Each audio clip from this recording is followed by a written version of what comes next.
All right, everyone, it's time to talk about double standards. Timpool, the other day, the night before this last one, had his home shot at by presumptively what would be a leftist, someone who's disgruntled by his political comment, his political takes. Meanwhile, at the same time, Tim Walz, so it's the tale of two Tims in this case, was getting heckled. People have been driving by his house calling him a retard, calling him retarded, and in some cases filming it. His daughter's all up in arms, by the way, about this, which is hysterical. She goes on this insane rant. Oh my God, basically a Greta Thunberg, how dare you moment more than anything else. The differential is staggering. The Tim Pool story covered by a few outlets.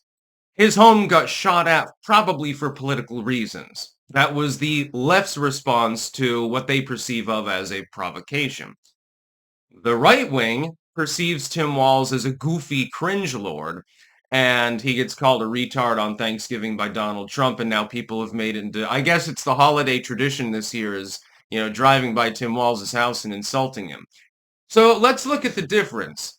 The right wing has a good time, memes it up, and makes videos of themselves heckling someone. The left wing tries to kill people. Are you seeing a difference here? And then the difference in the amount of reporting, like every legacy media outlet is like condemning the use of the word retard. Well, I think that they're retarded too. It'd be funny if someone drove by their houses and called them a retard as well. It would be hysterical. Words versus actions. Which one is offending the left more? The words are. How dare you insult Tim Walz? I would think liberals would want to call him a retard too, though. I mean, he did help lose the campaign for Kamala Harris. When you really think about it, he was not a good choice of running mate. A goofy cringe lord that, dances around on stage and says weird stuff all the time was not helpful towards the campaign. Liberals should be the ones that are actually driving by his house and saying things like that, saying mean things. Mean words and mean actions are not the same. I would think that shooting at someone's home, this is potentially a significant felony charge, is a little bit different than heckling. Maybe disorderly conduct or something like that is a minor misdemeanor. These two things are not the same. But one of them is artificially elevated to the status of extreme importance, whereas the other one, which is actually of import, which is somebody literally firing shots at somebody's home, we don't need to talk about that. Maybe it's a page 3 article or something. Yeah, what would have happened if one of those bullets had gone through a window and, hit Tim Pool in the head or something like that, or killed his girlfriend? Well, then you're looking at murder charges and stuff like that. It's only a matter of time before this sort of thing happens. We've seen it before. We've seen left-wingers attempt to kill Trump. They killed Charlie Kirk. They're firing shots at Tim Pool's house. I'm wondering, when is somebody going to fire a shot through my office window? It's entirely possible. All you have to do is have any audience at all for this sort of thing to happen. You do not need to be as big as Tim Pool to have people swat you or make bomb threats and stuff like this. It's happened to me on 3 different occasions. It's probably only a matter of time. Or people get randomly assaulted. Look at Richard Spencer, for example. When some leftist just randomly runs up to him and punches him out while he's giving an interview. I know that he switched and now he's a liberal, but over and over again, anyone perceived of as on the right, even if they're not really conservative at all, they don't have fascist tendencies. They're certainly not goose-stepping around like a fucking Nazi. They are subjected to physical violence. In some cases, unfortunately, all the way up to and including assassinations or attempted assassinations. But if you piss off the right wing, or simply people that are just anti-com and stuff like that, like I am, then what you get is you get memed. You get joked about. People will laugh at you. People will drive by your house and call you a retard. Again, these are 2 totally different scenarios, and it is massively lopsided. When I see, some very cherry-picked statistics are used, by the way, here. When some group usually associated with some NGO or PAC or something, associated in turn with the DNC or George Soros or something, says right-wing violence is the main problem in the United States.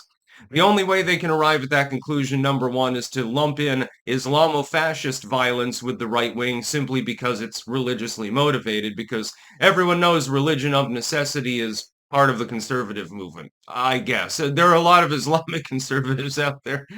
I'm sure they vote straight Republican and shit like that. The Somali community is a great example of, Republican solidarity. Not only that, but then when it's presented, it's falsified anyway. Sometimes you find out that the numbers don't even really exist. Sort of like when people use AI to try to generate prompts with regards to case law in court, and there have been a number of lawyers disbarred for that. It's not even real. Or scientific studies that are AI generated, things along those lines.